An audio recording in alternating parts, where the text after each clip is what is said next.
Right, so before there were lightsabers, before there was a Jedi Council sitting around a circular room on a city planet, debating whether a 9-year-old from Tatooine was too old to be trained, before any of that, there was just the galaxy. And I think that's actually a good place to start tonight. If you're settling in for this, not with robes or with kyber crystals or with the specific sound a lightsaber makes when it cuts through the air, that particular hum that every single person who's grown up with Star Wars apparently has stored somewhere in their nervous system. No, let's start before all of that. Let's start with the sheer size and age of what we're actually talking about. The Jedi Order, depending on which traditions you follow, is roughly 25,000 years old. I want you to just hold that number for a second. 25,000 years. For context, recorded human history is somewhere around 5,000 to 6,000 years old. The oldest continuously inhabited city on Earth, depending on who you ask, is something like 10 or 11,000 years old. The Jedi Order is older than all of it. It predates everything we consider ancient. And somehow, in the grand narrative of Star Wars, it ended on a Tuesday afternoon because a senator gave some clone troopers a very specific order. There's something both absurd and genuinely moving about that, to me. 25,000 years of accumulated wisdom, tradition, loss and rebuilding, all of it, and it came down to a few words transmitted across a communications array. But we'll get there. There's a lot of ground to cover first. The galaxy far, far away is, when you sit with it, enormous, in a way that's easy to underestimate. Not just in the physical sense, though it contains millions of star systems and species and civilizations that most Star Wars stories don't have the time to acknowledge. But in the historical sense, things happened there for tens of thousands of years before anyone in the stories we know was born. Wars were fought and forgotten. Empires rose and collapsed and left nothing behind but ruins that later civilizations built temples on top of. Languages evolved and died, and their descendants didn't know they'd had ancestors. All the ordinary enormous texture of deep time, playing out in a galaxy far, far away, just as it has on Earth, and presumably wherever else life has had long enough to accumulate history. What I want to do tonight is walk through all of it. Not in a rush. There's no quiz at the end, there are no timestamps you need to hit, and if you fall asleep somewhere in the middle of the Clone Wars, that's actually sort of the goal. This is just a slow wander through one of fiction's longest and strangest histories, told in roughly chronological order, starting at the very beginning and ending somewhere near the present of the Star Wars galaxy, which, depending on which film you use as your reference point, is somewhere between 34 and 50 years after the Battle of Yavin. You know, roughly. One of the things I find most fascinating about the Jedi timeline specifically, as opposed to, say, the political history of the Galactic Republic or the economic rise of the Outer Rim, is how deeply the Jedi Order reflects the thing it was trying to protect. It started, as we'll get into, as something quite organic and a bit chaotic. A group of people on a remote planet who could feel something in the air around them and were trying to make sense of it.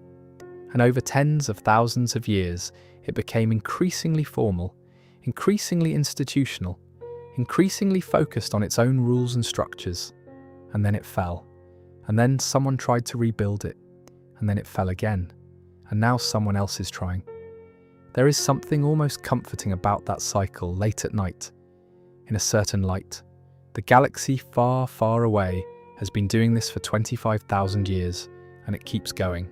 The Jedi keep going, in different forms, with different faces, sometimes barely recognizable as the same tradition, but going nonetheless. So, if you want to subscribe before we start, that would be genuinely lovely. We do this sort of thing regularly, but if not, that's entirely fine too. Get comfortable. Tonight we're going from the very beginning, a planet called Tython and a group called the Jedi, all the way through to a young woman planting 2 lightsabers in the sand on Tatooine and choosing her own name. About 25,000 years in total, give or take a few centuries. Let's start at the beginning. So the oldest story in the Jedi tradition takes place on a planet called Tython, in a part of the galaxy known as the Deep Core. And right away, Tython has a particular quality to it that I think sets the tone for everything that follows. It's remote, it's wild. The landscape runs to mountains and dense forests and places where the air itself feels different. Heavier, somehow, charged. Tython is one of those fictional worlds that you can actually picture quite easily, and I think that's because it's drawing on something real, a sort of geographical mysticism that humans have always attached to isolated, difficult terrain. The high places, the places you have to work to reach, the people who lived on Tython, or who gathered there over time, were called the Jedi, and they were, in the broadest possible terms, Force-sensitive, though they wouldn't have used that word. The concept of midi-chlorians and formal Force taxonomy was tens of thousands of years away. What they knew was that they could feel something that suffused the living world around them, that responded to emotion, that could be accessed and directed, and that seemed to run through all things in some distributed, invisible way. They called it simply the Force. Well, close enough. The terminology evolved, but the core idea was already there. What makes the Jedi interesting, and quite different from the Jedi Order that eventually grew out of their tradition, is their philosophy around it. Their diversity as a group was also considerable. They were not all human, not all the same species, not all from the same tradition within the broader framework. There were Jedi who specialized in specific aspects of the Force, different gifts and affinities that manifested differently person to person. Some were healers, some were historians, some were warriors. The Order contained multitudes in the way that any institution that actually works tends to do, because the thing it's organized around is big enough to accommodate many different ways of being in relationship to it. The Jedi did not believe in light versus dark, not in the way we usually think of it in Star Wars. Their philosophy was about balance. The Force had two aspects, roughly corresponding to what we'd later call the light and the dark sides, and the Jedi believed that a person had to hold both in equilibrium. Too far toward the light, and you became rigid, disconnected. Too far toward the darkness, and you started losing yourself to destructive impulses. The goal was the middle, the center. They actually had a practical mechanism for this, which I find quite charming. Tython had two moons. One was called Ashla, which was associated with the light aspect of the Force. The other was called Bogan, which was associated with the dark. And if a Jedi started leaning too far toward either side, showing signs of imbalance, they'd be sent to meditate on the corresponding moon in isolation until they found their footing again. Sort of a cosmic timeout, but for Force imbalance. There's something almost sensible about it, practically speaking. You've got a problem with one aspect of yourself. Go and sit with it for a while. Tython itself had strong opinions about this balance. That's not a metaphor. The planet was so deeply connected to the Force that when a Jedi fell significantly out of balance, the planet would respond. Force storms, earthquakes, a kind of feedback mechanism built into the landscape itself, which makes Tython sound rather unpleasant to live on, honestly. But it also meant that the Jedi had an immediate, visceral relationship with the consequences of their own imbalance. You couldn't ignore it. The world wouldn't let you. For tens of thousands of years, the Jedi Order existed in something like this way. Scholars and warriors and mediators, all trying to walk the line between two aspects of an enormous, invisible power. There were temples spread across Tython, each devoted to a particular aspect of Jedi learning. Anil Kesh for science, Stav Kesh for martial arts, Qigong Kesh for healing. The Order was diverse and internally complex, with different traditions and emphases coexisting within the larger framework. And then things got difficult, as things inevitably do in this particular galaxy. The threat that disrupted the Jedi came from outside Tython entirely, the infinite empire of the Rakata. Now, the Rakata are fascinating and deeply underexplored in current Star Wars canon. but in the broader tradition, they loom quite large. They were an ancient civilization of Force-sensitive beings who had developed technology that ran on the Force itself, weapons, ships, prison worlds, all powered by dark side energy. And they had built an empire spanning several thousand worlds through conquest and enslavement. Entire species were subjugated. The Rakata were, by most measures, terrible.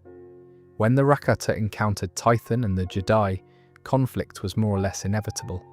The Jedi were not a pushover, even by galactic standards, but the Rakatan Infinite Empire had resources and technology that the Jedi had to reckon with seriously. The wars that followed lasted quite a long time. In order to fight the Rakata effectively, some Jedi began leaning more heavily on the light side of the Force, finding its defensive and restorative qualities more useful in war than the balance they'd previously maintained. This worked, to be clear. The Rakata were eventually defeated, but it cracked the Jedi's internal coherence. After the wars, there were those who wanted to return to the old balance philosophy, and those who believed the light side was the correct and only proper use of the Force. The argument became a conflict. The conflict became, in various accounts, something called the Force Wars, a period of internal strife on Tython itself between those who held to darkness and those who held to light. And when the fighting was over, the light side practitioners had won, and the Jedi Order had become something new. Something that was slowly, gradually becoming what we'd recognize as the Jedi. It's worth pausing on that for a second, because there's something I find interesting here about how the name itself works. The word Jedi is widely thought to derive, in the lore, from Jedi. So the name came first, and then the philosophy changed around it. The label persisted, even as the tradition inside it shifted fundamentally. Which, to be fair, is how a lot of institutions work.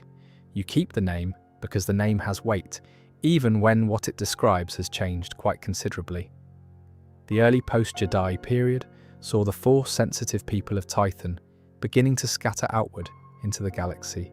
Some moved voluntarily, some were displaced by the continuing instability on Tython. Some were simply curious, and as they spread, they began establishing temples and communities on other worlds, taking their evolving philosophy with them, and slowly building what would eventually become the formal Jedi Order that we'd recognize. Not yet, not for a long time, but the seeds were out there now, drifting across the galaxy like something carried on the wind. And on a small island in the middle of an ocean, on a planet deep in the unknown regions, somebody built the first temple. The planet is Ahch-To. You might recognize the name because it's the same remote, rain-swept island world where Luke Skywalker eventually ended up, when he wanted to disappear from the galaxy entirely. And there's a quiet poetry in that, I think, which I always find myself coming back to.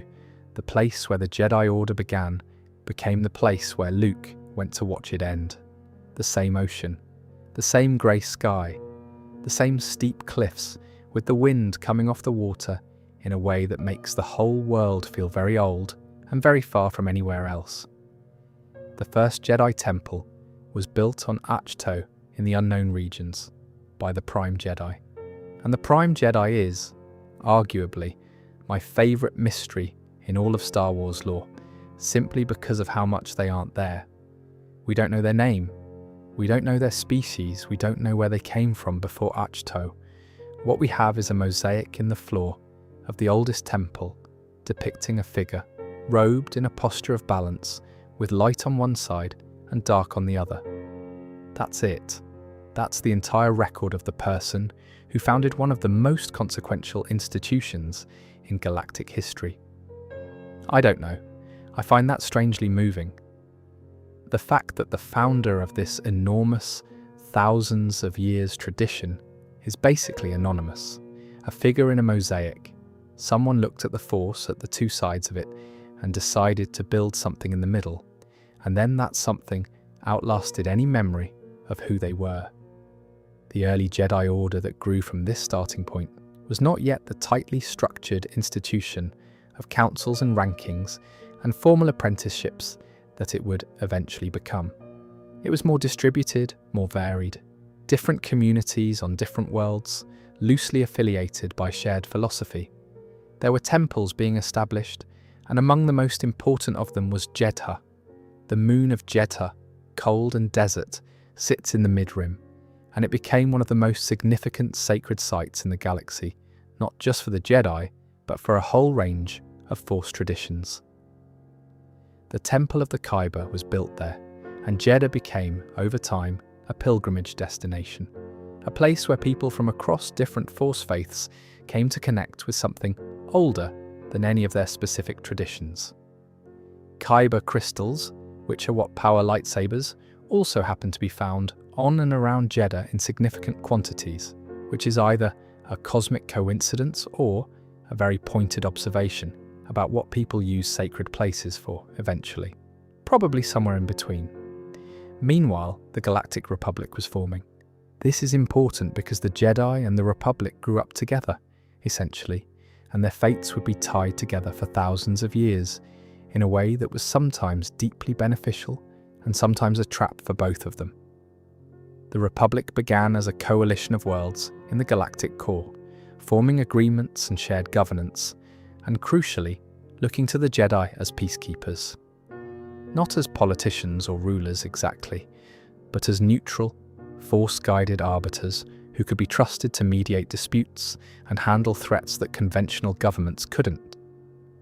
The Dai Bendu are worth a brief mention here, because they show up in the background of early Jedi history in a curious way. They were a religious order who predated the formal Jedi structure, and they are credited in the lore with creating the first holocron.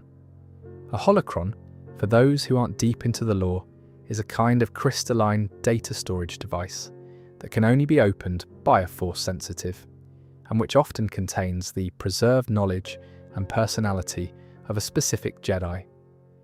They're essentially holographic teachers that you need the Force to use. The Dai Bendu apparently invented the basic principle, which the Jedi then adopted and refined over thousands of years. The Jedi Temple on Coruscant came later, as the Republic grew and the capital world became the center of galactic civilization. Eventually, the Great Pyramid-topped structure on Coruscant would be the official seat of the Jedi Order, and it's the one most people picture when they think of Jedi architecture. Grand, formal, slightly austere, which is a long way from the first temple on a rainy island in the unknown regions, and you can sort of trace the entire arc of the Order's evolution in the journey between those two buildings.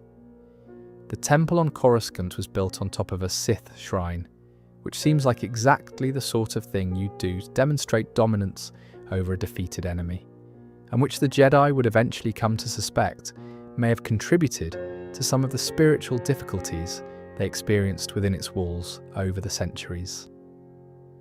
The dark side energy buried beneath the temple, sealed but not eliminated, became a point of theological debate that never quite got resolved before the temple burned. Things built on suppressed foundations tend to have that problem eventually. The Jedi Order formalized its rank structure during this long period of institution building. Younglings brought into the Order in infancy, trained in groups until they were ready to be taken as Padawans by individual masters. The Padawan period, working directly under a single master, typically lasting until the apprentice was ready for the trials.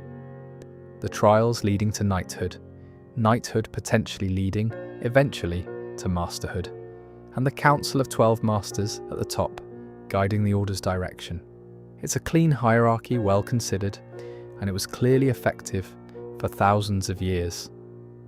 The question that hangs over all of it is whether the structure, which began as a container for teaching, eventually became a thing valued in itself, separate from what it was supposed to be teaching.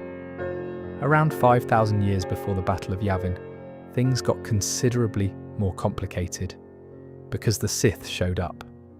Now, the origin of the Sith is a story that begins, in a way, inside the Jedi Order itself. In the early Republic era, there were Jedi who disagreed fundamentally with the direction the Order was taking, specifically with its approach to emotion. The emerging Jedi philosophy held that attachment, passion, fear, and anger were paths to the dark side and needed to be strictly managed, if not eliminated. Detachment was strength. Serenity was the goal. Some Jedi disagreed quite strongly with this. They believed the emotions, the passions, were part of the Force's living expression, that pushing them down was itself a kind of violence against the self and against the Force. These disagreements became schisms, and schisms became exiles. A group of Jedi who held to what we might now call a more emotionally open philosophy were driven from the Order. They wandered, eventually landing on a planet called Korriban, which was the home world of a species also called the Sith, a red-skinned humanoid people with their own connection to the dark side of the Force. The exiled Jedi and the Sith people intermingled, interbred in some cases, and from that combination, a new culture emerged. One that would call itself the Sith and would nurture a particular philosophy. That passion was strength, that power was to be seized, and that the Jedi were wrong about almost everything. The Great Hyperspace War of roughly 5,000 years before Yavin was the Sith's first major assault on the Republic.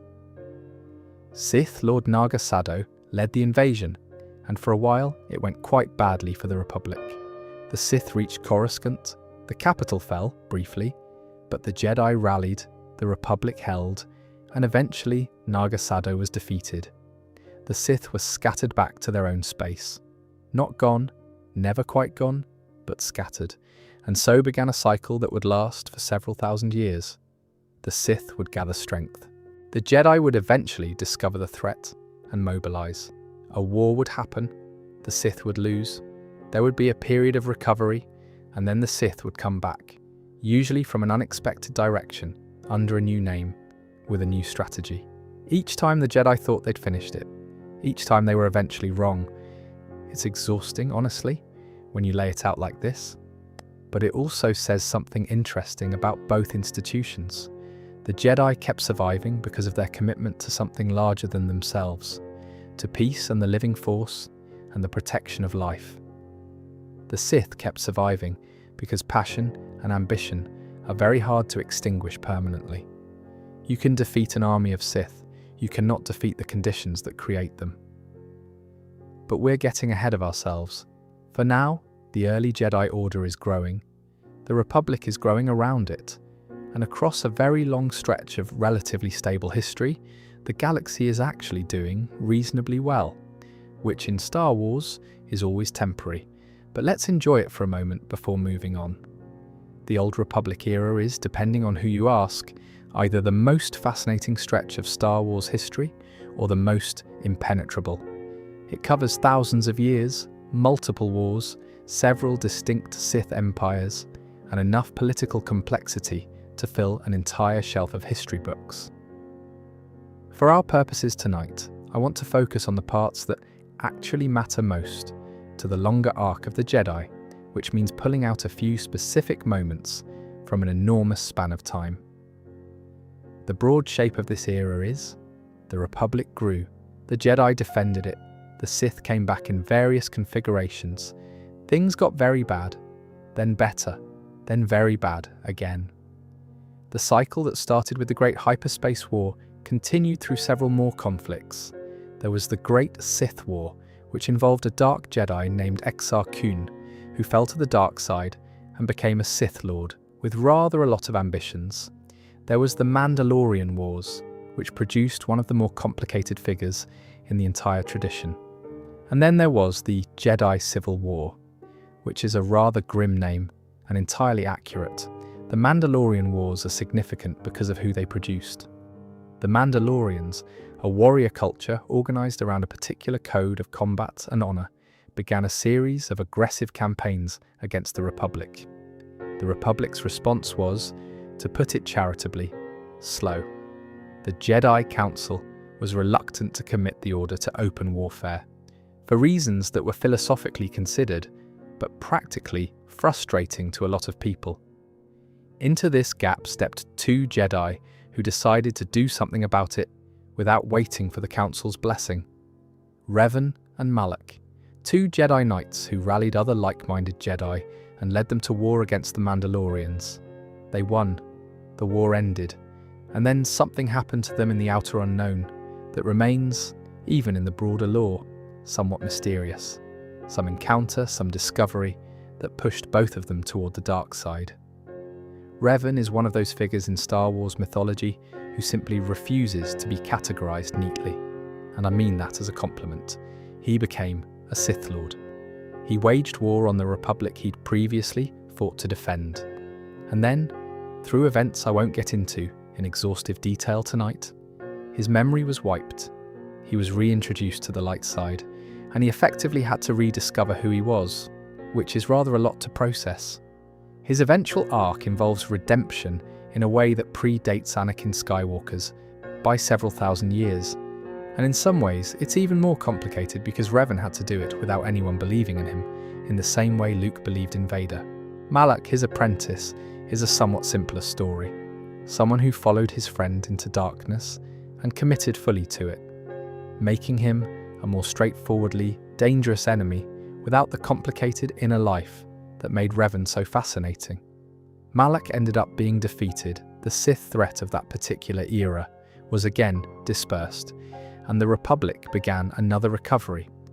I should mention here that this entire era, Revan, Malak, the Knights of the Old Republic games that told these stories in remarkable detail, is now classified as legends rather than official current canon. Disney's acquisition of Lucasfilm in 2014 resulted in a reset of the expanded universe, and most of the books, comics and games from before that point became legends, meaning they're not considered part of the official continuity, which is a shame in some ways, because this is rich material. Rumours persist of a Knights of the Old Republic remake that might bring some version of these stories back into canon, but as of now, they exist in a kind of adjacent space. I'm telling you about them anyway, because understanding the shape of this era helps make sense of what comes next, even if the specific details are technically apocryphal. What came next, around 1,000 years before the Battle of Yavin, was the Jedi-Sith War. This one has wonderful names attached to it. The Sith, by this point, had organised themselves under a philosophy that allowed for vast numbers of Sith Lords operating simultaneously. The Sith forces were called the Brotherhood of Darkness. The Jedi forces opposing them were called the Army of Light. I think about these names quite a bit. The Brotherhood of Darkness and the Army of Light. It sounds like something from a very old story, which I suppose it was. There's something worth sitting with about the philosophy the Brotherhood of Darkness was working from, if you look at it from the inside. They believed that collective Sith power, all that dark side energy gathered and directed together, was stronger than anything individual ambition could produce.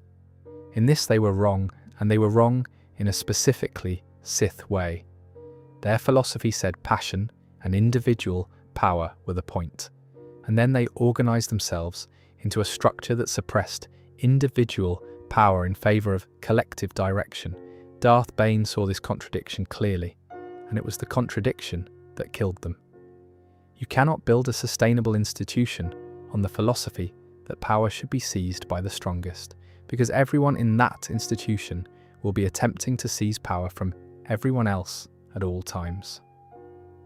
The Army of Light won. The Brotherhood of Darkness was defeated. And then one surviving Sith Lord did something that would echo for 1,000 years.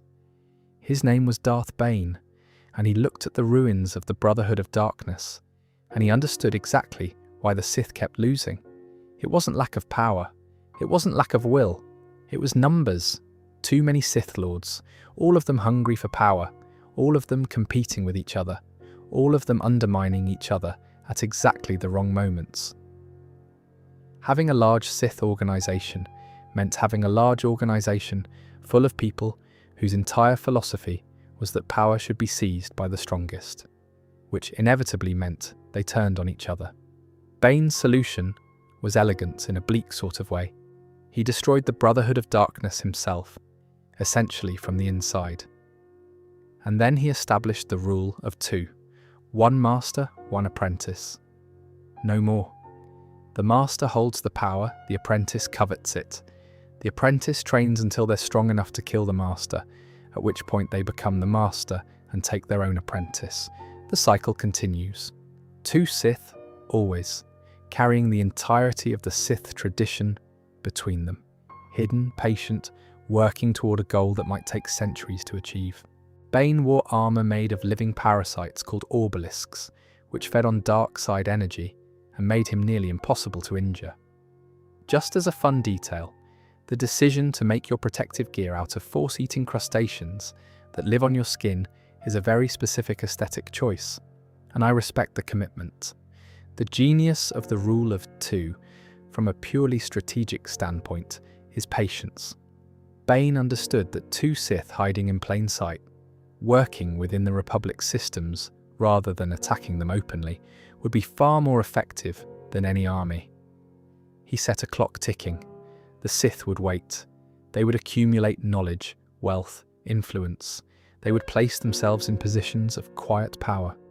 And eventually, when the moment was right, one Sith would sit down at the center of the Republic and destroy it from the inside. That took about 1,000 years. The Jedi, for their part, believed the Sith were gone. There was debate within the Order about this over the centuries, and it turns out the skeptics were right to be uncertain. But the prevailing view, by the time the prequel era begins, was that the Sith were a historical threat, something that had been decisively defeated, one of the great institutional blind spots in Jedi history. They saw no Sith because the Sith did not want to be seen, and so they concluded there were none. In the meantime, the Jedi and the Republic continued their long partnership. The Order formalized its structures, its training methodologies, its code. The code that the prequel-era Jedi follow, the one about there being no emotion but peace, no ignorance but knowledge, no passion but serenity, was written somewhere in this long middle period of relative stability. It represents the most formalized, codified version of Jedi thought, and it's quite far from where the Jedi started, with their balance philosophy and their 2 moons. There's a version of Jedi history in this long middle period that doesn't get told very often because it's not particularly dramatic. The centuries where the Order was simply functioning. Disputes mediated, crises resolved, people helped. A galaxy that was, on balance, better for having the Jedi in it. The Jedi spent most of their history doing unglamorous, necessary work in service of life and peace, and this doesn't get the same narrative weight as the fall of the Order or the victory at Endor, because quiet competence is harder to dramatize than catastrophe. But it happened. For thousands of years, it happened.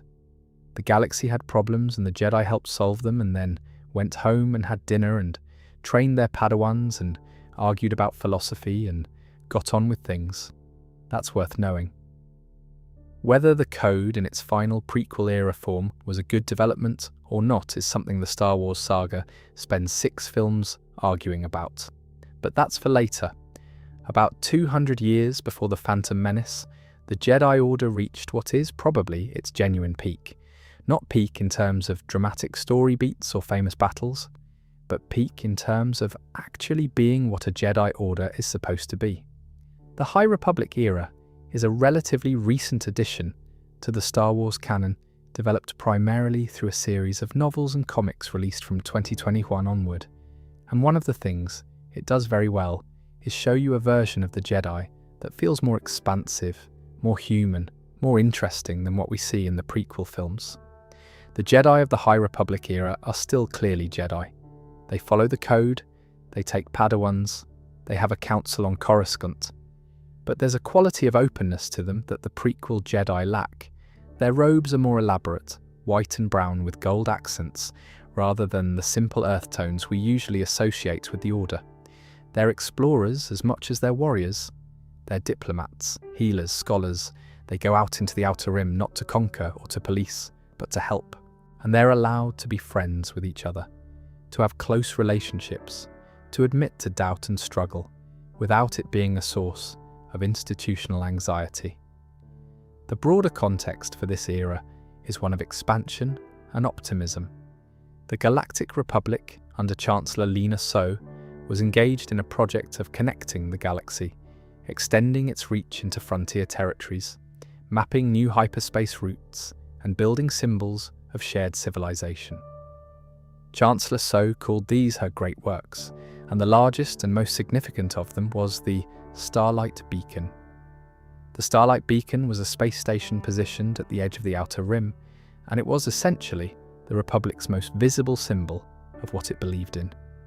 It served as a lighthouse for hyperspace navigation, because in this era, the routes through the Outer Rim were still being charted and could be treacherous without guidance.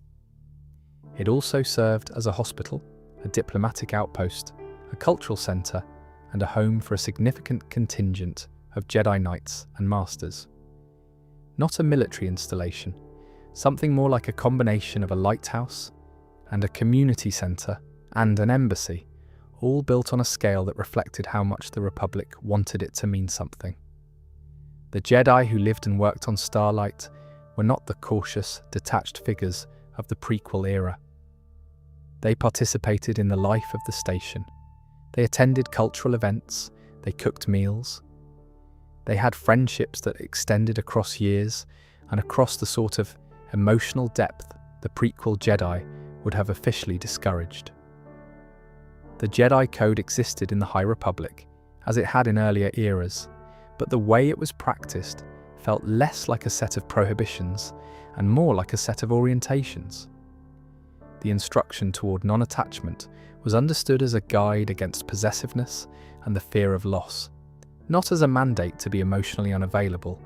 The distinction sounds subtle, but it isn't, really, and it produced Jedi who were significantly more psychologically whole than many of their successors. The Jedi Marshal of Starlight Beacon, for much of the High Republic's early phase, was a woman named Avar Kriss. Avar Kriss is worth describing in a bit of detail because she represents something particular about this era. She was considered one of the greatest Jedi of her generation, which in the High Republic means quite a lot given how many extraordinary Jedi existed. Her specific gift with the Force was unusual. Most Jedi experience the Force as something they reach for, a connection they maintain through discipline and meditation. Avar experienced it as music. The Force sang to her. She could hear the bonds between Force-sensitive individuals as a kind of symphony, and she had the extraordinary ability to link Jedi together through that musical sense, allowing them to coordinate, to share strength, to essentially become a distributed network of Force ability. This gift was demonstrated spectacularly early in the High Republic era during an event called the Great Disaster. A chain of hyperspace accidents triggered by sabotage caused massive debris to threaten the Hetzel system, a populated area of space with millions of lives at risk.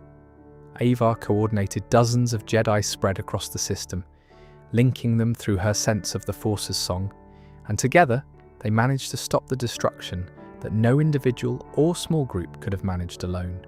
It was, by most accounts, the most impressive demonstration of coordinated Jedi ability in living memory. And it made her famous in the way that genuine competence under pressure tends to make people famous. Her closest friends, people she'd known since they were Padawans together, were Stellan Gios and Elzar Mann. Stellan was the reliable one, the steady one, the Jedi that everyone knew they could count on and therefore expected everything from, which is its own quiet burden. Elzar was the imaginative one, the one who approached the Force from odd angles and came up with solutions that nobody else would have considered, and who worried constantly that he was doing everything wrong. There's a particular type of person, in any close friendship, who has exceptional ability and minimal confidence in that ability, and Elzar Mann is that person, to a rather painful degree.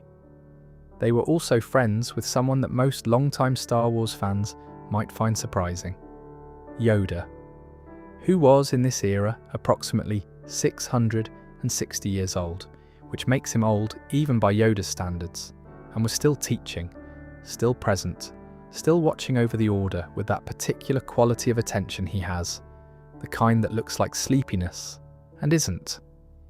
There are stories in the High Republic era set almost a century earlier still, where a younger Yoda appears, already ancient, already wise, already fond of inverting sentence structure in a way that somehow works every time. Beyond Starlight Beacon and its Jedi, the High Republic was also a time of significant exploration. Hyperspace routes into the Outer Rim were being mapped and established, which meant ships were going places they'd never been before, and the Jedi were often involved in that process. There were Jedi Pathfinders and Seekers, roles that barely appear in the prequel or original trilogy era, suggesting that by the time of the films, the Order had contracted into itself considerably, become more defensive and inward-looking. Beyond Starlight Beacon and its Jedi, the High Republic was also a time of significant exploration. Hyperspace routes into the Outer Rim were being mapped and established, which meant ships were going places they'd never been before, and the Jedi were often involved in that process. There were Jedi Pathfinders and Seekers, roles that barely appear in the prequel or original trilogy era, suggesting that by the time of the films, the Order had contracted into itself considerably, become more defensive and inward-looking. There were also other extraordinary Jedi worth mentioning in passing, because the High Republic era is rich with them. Vernestra Rwoh, who became a Jedi Knight at 15 years old, one of the youngest in the Order's documented history, and who eventually had to grow into carrying the weight of that early distinction. Porter Engle, known by some as the Blade of Bardotta, a Jedi who had been one of the Order's most formidable warriors in his younger years, and who had, by the High Republic's peak phase, largely retired into cooking, of all things. He ran a kitchen on Starlight Beacon with considerable expertise and what appears to have been genuine contentment, before circumstances pulled him back into the role he'd thought he'd left behind. There is something in Porter Engle's arc that I find quietly resonant. The person you were when you were 20 is not always who you have to be at 60 or 80, or however old a Jedi who cooks on a space station is. He'd done his time as a weapon. He wanted to feed people instead. I respect it enormously. And there was Siskiyah, a Trandoshan Jedi Master, who is notable partly because Trandoshans are generally not associated with the Jedi Order in the way some species are, and partly because his story in the High Republic comics deals with something quite specific. A Jedi who begins losing his connection to the Force due to a physical and psychological deterioration, who can't explain what's happening to him, and can't quite bring himself to ask for help. It's a portrait of a particular kind of pride and isolation, dressed up in the aesthetics of a 7-foot lizard person with one arm and a complicated past. I don't know. It works somehow. The High Republic Jedi also faced a threat that was not the Sith. The Nihil were, in surface description, something like space pirates, Viking-esque raiders who attacked Republic shipping and settlements across the Outer Rim, difficult to track or predict because they had access to a technology called path engines, which allowed them to take routes through hyperspace that conventional ships couldn't follow. You can't be chased if your pursuer can't follow you into hyperspace on the same track. The Nihil used this advantage to devastating effect.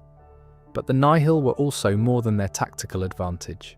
At their core, they were anarchists, opposed to the Republic, opposed to the Jedi, opposed to the very idea of order and governance being imposed on the Outer Rim.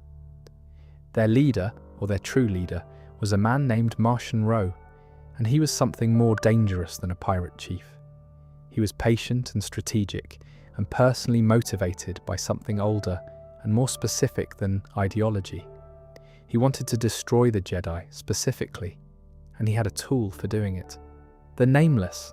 These were creatures, ancient and deeply strange, that had an ability unique in the Star Wars galaxy. In the presence of a Force-sensitive being, particularly a Jedi, the Nameless induced something that the Jedi could not understand or explain. The Force became inaccessible. The Jedi found themselves consumed by a creeping paralysis, a kind of petrification of both body and spirit. Jedi who encountered the Nameless were turned to something resembling stone, or ash, or both, in a process that was as psychologically terrifying as it was physically destructive. Against almost every other threat in the galaxy, a Jedi's connection to the Force was their greatest advantage. Against the Nameless, it was their greatest vulnerability. The High Republic, for all its Golden Age quality, was not a simple or uncomplicated time. It was a time of real achievement and real loss, of extraordinary Jedi doing extraordinary things, and of an institution beginning to feel the first pressures that would, over the next 2 centuries, transform it into something quite different. The Jedi of this era were in many ways the best version of what the Order could be. That's worth sitting with for a moment before we move on to what happened to them. Now, talking a bit about what the Nihil actually did, rather than what they were, takes us into one of the sadder stretches of the High Republic era. And I want to be clear that I'm not using sad in a dramatic, tension-building sense. It's just quite sad, in the way that watching something beautiful fail always is, particularly when you can see in retrospect all the points where things might have gone differently. The Nihil's campaign against the Republic and the Jedi was methodical, even when it looked chaotic. Martian Rowe, as the Nihil's eye, their real leader, understood something important about how the Jedi operated. The Order's greatest strength was its connectivity, the way Jedi across the galaxy could coordinate and support each other. The Nihil's approach was to divide that strength, strike in multiple places simultaneously, force the Jedi to spread thin, and then, when they were stretched across too many fronts, introduce the element that made the Force itself into a liability. Bel Zettifar is worth spending a moment on, because he's one of the High Republic characters whose personal arc carries a particular emotional weight. He was a Padawan, young, earnest, deeply attached to his master, in the way that good apprenticeships tend to produce. His master was Loden Greatstorm, who was by all accounts one of the best Jedi teachers of his generation. When Loden was captured by the Nihil and the Order assumed the worst, Bel didn't. He kept believing his master might be found, might be recovered, might be alive. This took years. The truth when it came was that Loden had been a test subject for what the Nameless could do over an extended period, and what they could do was thorough and terrible. The destruction of that hope, slowly, over years, is one of the more affecting pieces of the High Republic storytelling, in my view.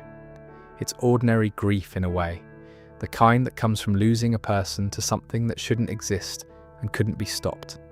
The Drengir, for example, were ancient carnivorous plant creatures that the Nihil accidentally unleashed and then very much intentionally seeded across the Outer Rim. Sentient, aggressive, capable of spreading their influence through other living things. The Jedi had to deal with them, and dealing with them was expensive in terms of time and resources. It was during the Drengir crisis that an unusual alliance formed, one that nobody in the Republic would have expected. The Jedi working alongside the Hutt clans to contain the plant-based menace. I have no notes on this. Working with Hutts to fight evil space plants is simply an excellent sentence, and the High Republic era produces several of them. What the Drengir crisis masked was the larger Nihil operation. The attack on the Republic Fair on Valo, Chancellor So's celebration of Republic unity and shared identity, came while the Jedi were stretched dealing with the plant situation. It was a deliberate layering of crises, and it worked. The Republic Fair attack was devastating. It killed people, it humiliated the Republic in a very public and symbolic way, and it introduced the Nameless to a broader stage. Avar Kriss's response to the escalating Nihil threat was to become gradually more obsessive. She was the best military mind the Jedi had in this conflict, and the Jedi Council on Coruscant knew it, but they also grew increasingly worried about the direction she was taking. She pushed into Nihil territory without always waiting for approval. She prioritized the hunt for Nihil leaders over her own well-being. Her friend Stellan Gios, watching from a distance, saw someone he cared about bending under a weight that was partly her own expectations of herself. Stellan is, in a way, the most classically tragic figure of the High Republic era. He was the Jedi that everybody expected everything from, and he met those expectations consistently at considerable personal cost. He was the one people called in a crisis. He was the one who held the line. And what nobody knew, until it was almost too late to matter, was that he'd been carrying a quiet resentment for years about the freedom that Avar and Elzar had to follow their instincts, while he was constrained by being the responsible one. He told Elzar this finally, at the end, when starlight was falling. That's when he finally said it. The fall of Starlight Beacon is the defining event of the High Republic phase that's, and it was thorough. Martian Row's attack was not subtle. The Nihil used the Nameless to overwhelm the Jedi on the station, turning their greatest asset into a weakness. They sabotaged the station systems. They fought through its corridors, and Starlight Beacon, Chancellor So's symbol of everything the Republic was supposed to be, was severed and fell from orbit, striking the surface of the planet Iram below. Stellan Gios died, stopping the fall from being worse than it was. He spent his last moments making sure as many people as possible could get off the station. His lightsaber found its way to Elzar Mann afterward, which is the kind of detail that doesn't need any elaboration. Avar Kriss was not on the station when it fell. She'd been off leading a raid on a Nihil stronghold. She returned in time to help coordinate evacuation, but not in time to stop the falling. In the aftermath, she stayed in Nihil-controlled space rather than returning to Coruscant. Officially, because she was trapped when the storm wall went up, but also, one suspects, because returning felt impossible. The storm wall was Martian Row's final gambit for that particular phase. Using technology called storm seeds, the Nihil walled off 10 sectors of the Outer Rim behind a barrier that prevented lightspeed travel in or out. They had their own territory now, their own occlusion zone.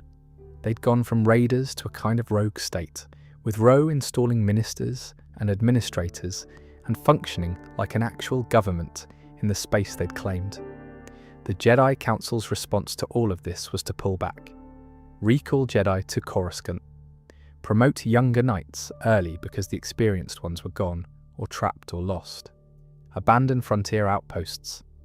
This is the moment, I think, where you can see the prequel-era Jedi beginning to form. The ones who advise caution, the ones who are reactive rather than proactive, the ones who have been burned so badly by going out into the galaxy boldly that they've started to believe staying close to the centre is wisdom. It might be survival.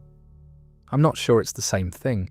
Avar Kriss eventually escaped the occlusion zone, becoming the first person to do so successfully, and brought intelligence about what Row was doing inside his territory.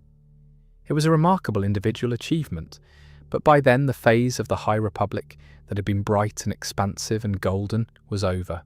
What followed in the decades and centuries leading toward the prequel era was a gradual institutional tightening, a closing of ranks, a becoming careful.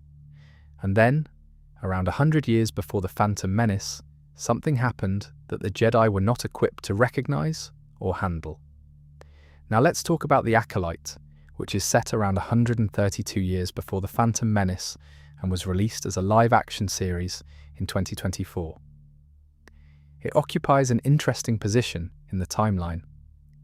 The High Republic era is winding down. The Jedi are still powerful, still numerous, still robed in their finery, and sitting on the council on Coruscant. But there's a quality to them in this period that feels different from the High Republic's more open, exploratory phase. They're more formal, a bit more defensive. The golden light of that earlier era has started going amber. The Acolyte opens with a murder. Jedi Master Indara is killed by an unknown assailant, and this is unusual enough to be alarming because Jedi Masters don't generally get murdered. The assailant is a young woman named May, who has a very specific list of people she wants dead, and a very specific reason for it, though that reason takes most of the series to come out properly. What follows is, in some ways, a mystery story set in the late High Republic, and one of the things it does thoughtfully is show you a Jedi Order that has already started making the kind of decisions that will, over the next century or so, produce the more compromised institution we see in the prequel films. Not in any dramatic or villainous way, in the quieter, more recognizable way that institutions make decisions that prioritize their own reputation and continuity over the messy truth of specific situations. The Jedi character at the center of this story, Master Saul, is a genuinely well-intentioned person. He cares deeply about doing the right thing. He made a decision years ago involving May and her twin sister, Usha, and a community on a planet called Brendok. And that decision, made with the best available information and genuine good intentions, had devastating consequences that he couldn't quite bring himself to fully account for. He protected a version of events rather than the full truth of them. Not maliciously, but protectively, in a way that was as much about protecting himself and the Order's image as it was about protecting anyone else. The community on Brendok was associated with a group called the Path of the Open Hand, which is one of the more interesting philosophical antagonists that the High Republic era has produced. The Path believed that no one should use the Force, that wielding it was inherently a kind of theft or imposition, that the Force belonged to itself and not to the individuals who channeled it. This puts them in direct philosophical opposition to the Jedi, who believe the Force calls them specifically to use it in service of others. It's a genuine debate about power and its use, dressed up in somewhat extreme terms, and I find it more interesting than most Star Wars antagonist philosophies. What happened on Brendok is worth dwelling on briefly, because it represents the Jedi at their most well-intentioned and most damaging simultaneously. There were children there with unusual Force abilities. The Jedi were concerned, as they often were, about what would happen to Force-sensitive children growing up outside the Order's structure. The decisions made were made with genuine care for those children's futures, and those decisions nonetheless destroyed things that were not the Jedi's to destroy, because the care was real, but the assumption of authority was not examined.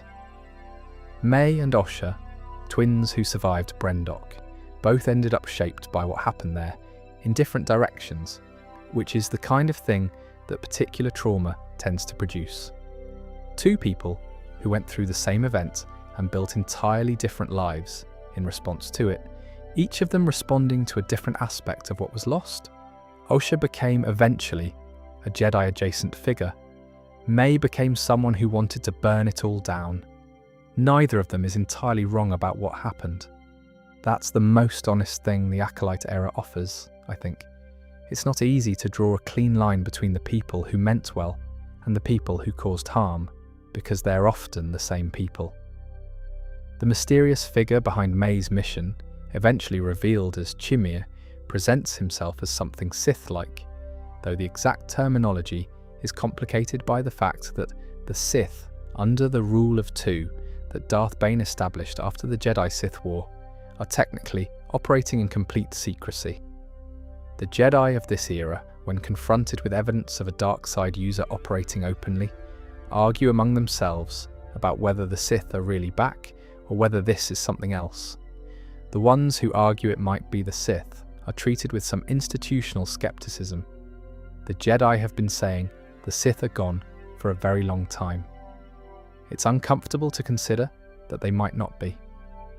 This is, I think, the most important thing the Acolyte contributes to the broader timeline. Not the specific characters or events, interesting as they are, but the demonstration of how the Jedi's institutional certainty about the Sith's extinction became a blind spot. By the time of the Phantom Menace, it will be Jedi received wisdom that the Sith are a historical phenomenon. The Acolyte shows you how that certainty took root, and how individuals within the Order who had doubts were quietly unable to act on them without institutional support. There's also a detail in the Acolyte era that I find quietly significant. One of the Jedi characters, a young Padawan, is eventually promoted to knighthood in circumstances that would not, in a healthier institutional moment, have warranted it. Not because she's unworthy, she isn't, but because the Council needs the situation managed and promoting her makes certain aspects of the story simpler. It's a small thing, but it's the kind of small bureaucratic convenience that you can imagine accumulating over a century into a set of practices that have drifted quite far from the Order's founding principles. The Jedi of 132 BBY are recognisably the same institution as the Jedi of the High Republic's peak. The same robes, the same council, the same vocabulary of light and dark and the will of the Force, but they are no longer the explorers and healers of Starlight Beacon. They are something slightly more defensive, something that has learned from the Nihil and the Nameless and the fall of Starlight to be careful. And careful in institutions as in people can be a virtue or a limitation, depending entirely on what it's protecting you from. The Sith, meanwhile, are still out there, hiding, being patient, doing the math on how long before they can make their move. Since we're now approaching what most people know as the beginning of the Star Wars story, the prequel trilogy, it's worth pausing for a moment on what the Jedi Order actually looks like here, in this final period before everything comes apart. Because I think the prequel Jedi get an interesting kind of treatment in the fandom. Sometimes they're revered as the noble guardians that got destroyed through no fault of their own. Sometimes they're criticised quite heavily for the rigidities and hypocrisies that contributed to their own downfall. The truth, as usual, is somewhere in between and a bit more complicated than either camp would like. The Jedi Order at the time of the Phantom Menace, which is set roughly 32 years before the Battle of Yavin, is an institution of approximately 10,000 members. It has a grand temple on Coruscant, a council of 12 senior masters who make the major decisions, a formal training structure that takes younglings from infancy and raises them through specific ranks, and a code that governs how Jedi are supposed to think, feel, and behave in almost every situation. It is, by this point, a very mature institution, perhaps too mature. There's a brittleness to very mature institutions that comes from having too many layers of settled practice. The attachment rule is the one that tends to generate the most discussion. The Jedi of this era are prohibited from forming what the Order classifies as attachment, meaning deep personal bonds, romantic love, family relationships in the ordinary sense. The argument for this is not entirely without merit. Attachment creates fear of loss. Fear of loss creates the kind of desperate decisions that push Force sensitives toward the dark side. The path from I love this person to I will do terrible things to protect this person is one that the Jedi, having watched it play out over thousands of years, have considerable institutional knowledge about. But the way this prohibition was practiced by the prequel-era Order had drifted from that underlying wisdom into something that looked more like emotional suppression across the board. You can acknowledge an emotion without acting on it destructively. You can love someone and still make choices that aren't driven purely by the fear of losing them. The prequel Jedi, at their most institutional, seem to have decided that the answer to the problem of attachment was to train people not to feel it, which is a rather different thing and rather harder to actually achieve in a human being.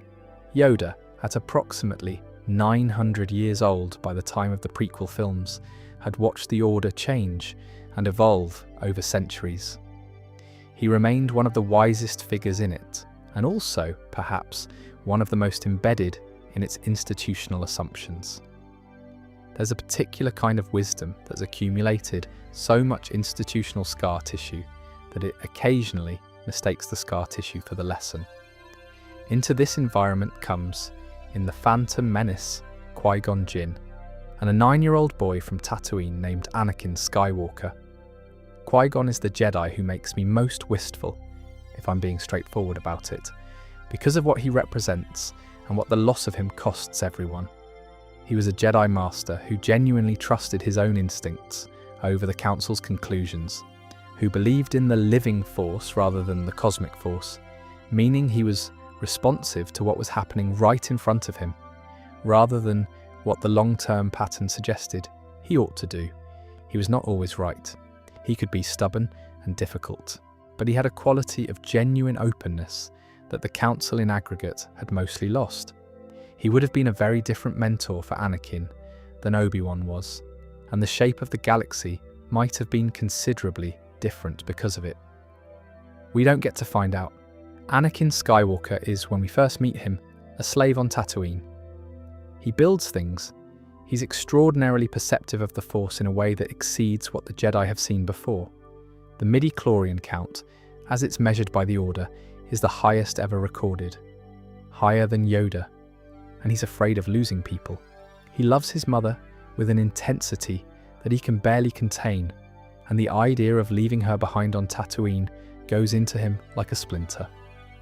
The Council sees this fear and says correctly that it's dangerous, but their solution is to train it away rather than address it, which is not quite the same as solving it. Qui-Gon dies on Naboo, killed by a Sith Lord who shouldn't, by the Order's reckoning, exist. Darth Maul, apprentice to Darth Sidious. Presence of a Sith in the galaxy, and the Council's response is to acknowledge that the Sith must have returned, then proceed to not substantially restructure their approach to the threat. Obi-Wan Kenobi trains Anakin as Qui-Gon's final wish. He does so competently and with genuine affection, but he is 25 years old when he takes on a 9-year-old Padawan, and he is grieving, and there is a dynamic established between master and apprentice that, in retrospect, has some cracks in it from the very beginning. The Clone Wars that follow, roughly 10 years later, in Attack of the Clones, change everything about the Jedi's position. The Order becomes a military institution, overnight. Jedi generals, clone armies, battle after battle, across years. This is not what the Jedi were designed to be. This is not what 25,000 years of tradition built them to be. And the constant pressure of it, the constant having to make military decisions with enormous moral weight, takes a toll that the Order never quite acknowledges properly. The Clone Wars, as depicted in the animated series of the same name, run for 7 seasons and contain some of the richest Star Wars storytelling that exists. The Order's decisions during this period are consistently complicated. They operate within a political system that is itself being quietly hollowed out by the person nominally at its head. They make alliances that are tactically necessary and morally awkward. They lose Jedi in battles they didn't choose to fight.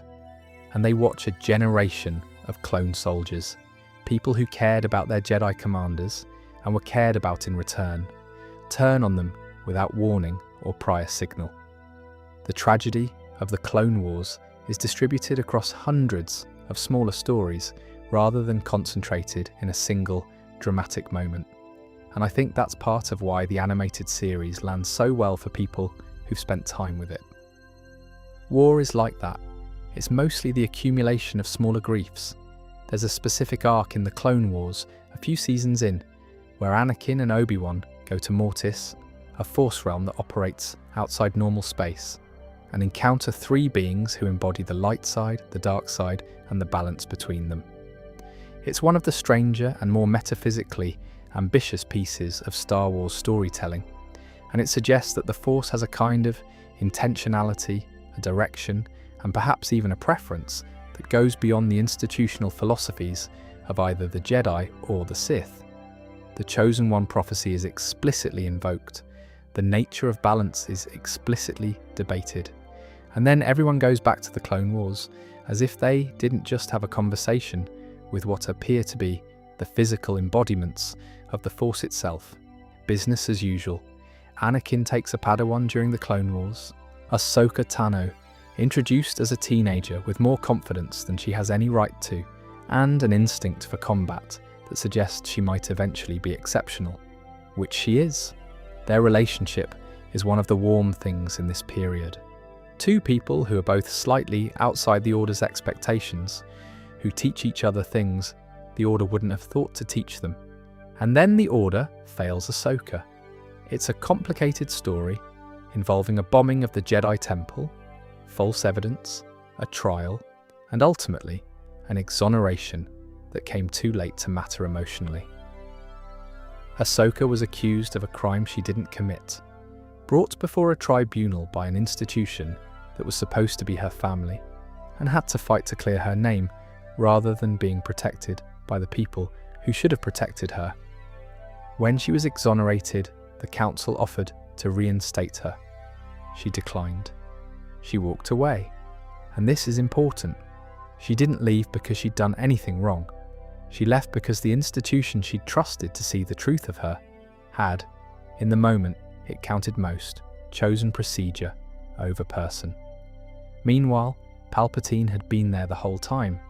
The Supreme Chancellor of the Galactic Republic, Darth Sidious, orchestrating both sides of a war from the center of power, gradually accumulating emergency authorities and eroding the democratic structures of the Republic while everyone was looking at the battles. It is one of the greatest long cons in fictional history. 1,000 years of patience, 2 Sith operating in secrecy while the Jedi were convinced the Sith were gone, and then one man sitting at the top of the Republic's government for 14 years, manipulating events with extraordinary precision. The Jedi Council's relationship with Palpatine during this period is one of the more uncomfortable things to examine with hindsight. There were Jedi who had doubts about him. There were moments when the Council's collective instincts were pointing in the right direction. But the Jedi's deep institutional commitment to working within the structures of the Republic, their role as its peacekeeping force rather than its monitors, made it very difficult for them to act on those instincts without overstepping what they considered appropriate Jedi conduct. They had concerns. They discussed those concerns. They did not act on them in the ways that might have mattered. And by the time the situation was clear enough to act on definitively, it was too late. Mace Windu came close. On the night that everything fractured, when Anakin told him that Palpatine was a Sith Lord, Mace assembled a small team and went to arrest the Supreme Chancellor. He succeeded in the immediate sense. He defeated Palpatine in combat. He had the chance to end it. And then Anakin arrived and made a choice, and the chance was gone.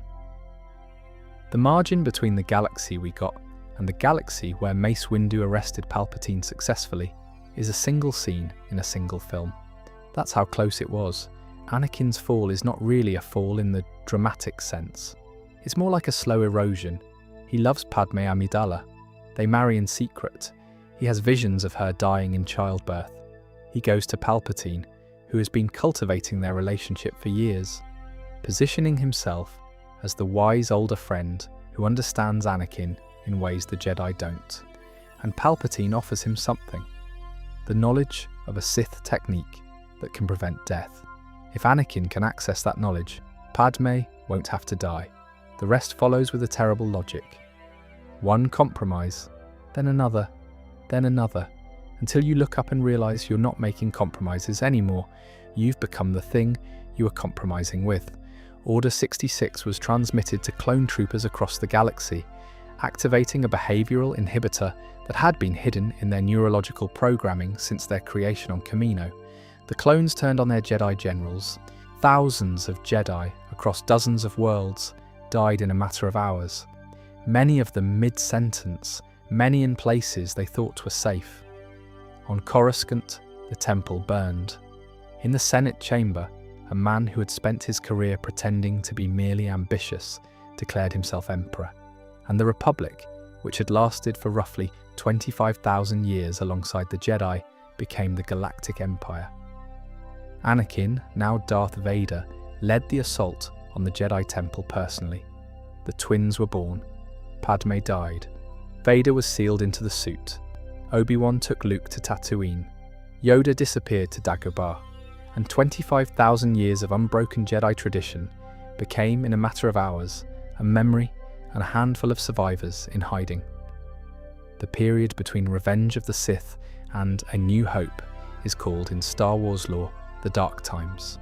It's about 19 years, and for the Jedi, it's defined almost entirely by absence. The Order is gone. The Temple is gone. The Council is gone. What's left are individuals, scattered across the galaxy, mostly hiding, trying to stay alive in a galaxy that has been instructed, with considerable institutional force, to find and destroy them. Obi-Wan Kenobi goes to Tatooine. He takes on the name Ben, he settles into a small dwelling in the Jundland wastes, far from the Lars farm where Luke is being raised, but close enough to watch. He is there for 19 years. That is a long time to sit in the desert with your grief and your guilt and your memories, waiting for something you've been told will eventually need doing. I think about what Obi-Wan's days must have been like during those years rather more than is probably useful. Meditating, surviving, occasionally visiting markets, watching a child grow up from a distance, and being forbidden by every conceivable consideration from intervening. Carrying the knowledge of what Anakin had become, carrying the knowledge that the person who killed the Jedi Order was someone he'd loved like a brother and failed somehow to save. Yoda goes to Dagobah. This is in some ways the right choice because Dagobah has a quality of Force obscurity to it. The dark side vergence there, acting as a kind of masking field for a Jedi's presence. He lives in a small hut in a swamp and meditates, and apparently learns quite a lot about communing with the living Force, in a way that the Order's more formal practice had somewhat neglected. There is something almost funny about the most powerful living Jedi in the galaxy spending nearly 2 decades alone in a swamp-eating stew, and I say this with enormous affection. Yoda earned the swamp. He earned every minute of it. The Jedi who survived Order 66 did so through various combinations of luck, quick thinking, and circumstance. A few stories are worth dwelling on. Cal Kestis was a Padawan, still in training when the Order fell. He watched his master die protecting him, escaped in a pod, and eventually ended up on the planet Bracca, working as a scrapper, stripping old Republic ships for parts. For 5 years he kept his head down, and his Force abilities suppressed, because using them would attract attention that would get him killed. 5 years of deliberately not being who he was every day. That's not a small thing, psychologically. You don't just turn off a fundamental aspect of yourself and have it not cost anything. When his abilities were eventually exposed by accident and the Imperial Inquisitors came for him, he was drawn back into being a Jedi again through necessity and through the intervention of Ciri Junda, who had her own complicated history with the Order's collapse. Ciri Junda survived Order 66. She escaped with her Padawan, Trilla Suduri, and some younglings she was protecting. They were eventually captured by the Empire. Under torture, she gave up their location. Trilla was taken and subjected to a conditioning process that eventually turned her into one of the Inquisitors, the second sister. Ciri escaped. She then cut herself off from the Force entirely because she couldn't bear the guilt of what she'd done, and because the Force, when she reached for it, was full of the echo of that decision. That detail has always struck me as one of the more psychologically specific pieces of Star Wars storytelling.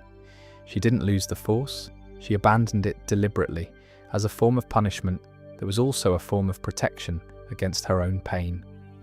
Kanan Jarrus, originally Caleb Dume, was a Padawan who survived because a group of clone troopers with genetic mutations that partially overrode their conditioning, Clone Force 99, helped him get away. He subsequently spent years as a drifter, a pilot, a petty criminal, suppressing his Jedi identity as completely as he could. He eventually became a key figure in the early rebellion and, in perhaps the most moving piece of his story, took on a Padawan of his own. Ezra Bridger, a kid from Lothal who'd grown up as an orphan after the Empire took his parents. Kanan hadn't planned to teach anyone. He hadn't intended to be a Jedi again in any public sense, but the Force kept presenting him with a child who needed what he had to give, and eventually he stopped arguing with it. And then there's Ahsoka, who was not technically a Jedi when Order 66 happened. She'd left the Order, you'll remember, before the war's end. She was leading clone troopers during the siege of Mandalore when the Order came through, and those clone troopers turned on her too, because the Order covered anyone identified as Jedi, regardless of their current official status. She escaped, partly through her own considerable ability and partly through the loyalty of Captain Rex, who managed to overcome his inhibitor chip's effect long enough to help her.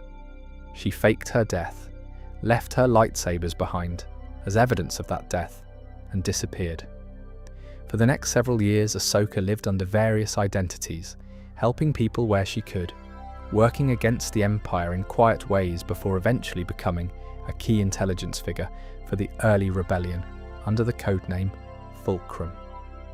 She was not, by any formal definition, a Jedi, but she was still very much a Force-sensitive person who used her abilities in service of others, who maintained a moral code that was recognizably Jedi even without the institutional framework. She is, in a way, what a Jedi looks like when you remove everything except the actual principle of it. The Inquisitorius is the dark side of this survivor story. After Order 66, Vader organized a group of hunters specifically tasked with finding and eliminating surviving Jedi. The Inquisitors were themselves former Jedi, people who had survived the Purge but been captured and then, through torture and psychological conditioning, turned. They used modified double-bladed lightsabers that could spin. They operated out of what was essentially a fortress prison on Nur, a water world.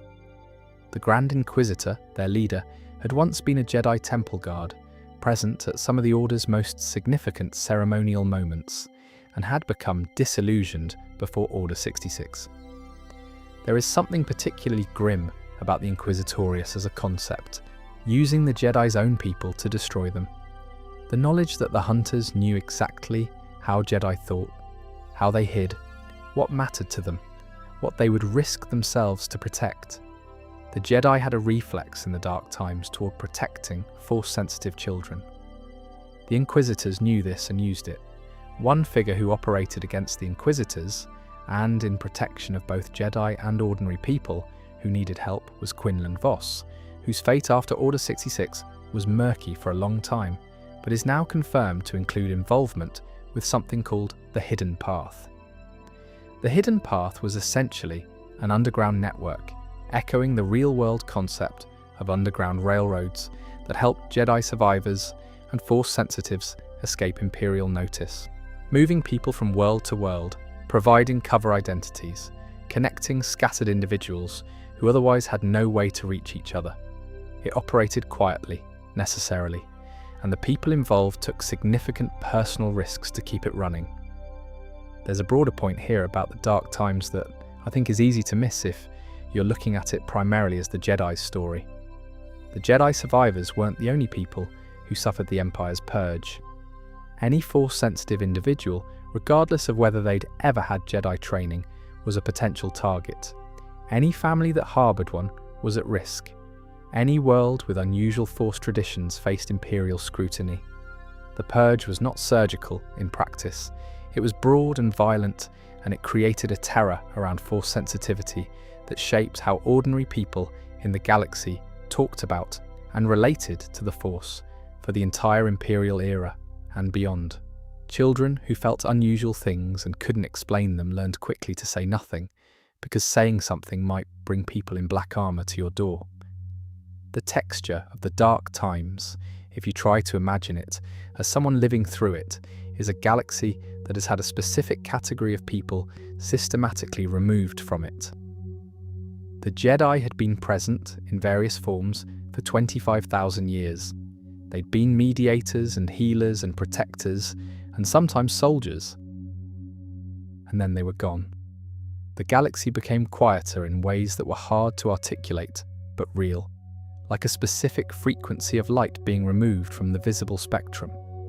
People who'd grown up knowing Jedi existed, knowing there were people out there who could feel something in the universe and tried to use it for good, suddenly had to exist in a world where that was officially a myth, and anyone who suggested otherwise was a threat. There's a specific character in the Dark Times era who illustrates something about this texture particularly well, though she's not a Jedi. Luminara Unduli survived Order 66 and was captured rather than killed, held as a prisoner by the Empire specifically so they could use the possibility of her survival to lure other Jedi out of hiding. The Inquisitors would circulate rumors that she was alive, that she could be rescued, knowing that Jedi would risk themselves for a fellow survivor. She was already dead by the time those rumors were circulating, but the Empire continued to use the impression of her survival as bait for years. It's a particularly cold piece of cruelty, and it worked more than once. The Jedi who survived were not uniformly safe even in hiding. The planet Bracca, where Cal Kestis worked, was a graveyard of old Republic Star Destroyers and cruisers being broken down for scrap.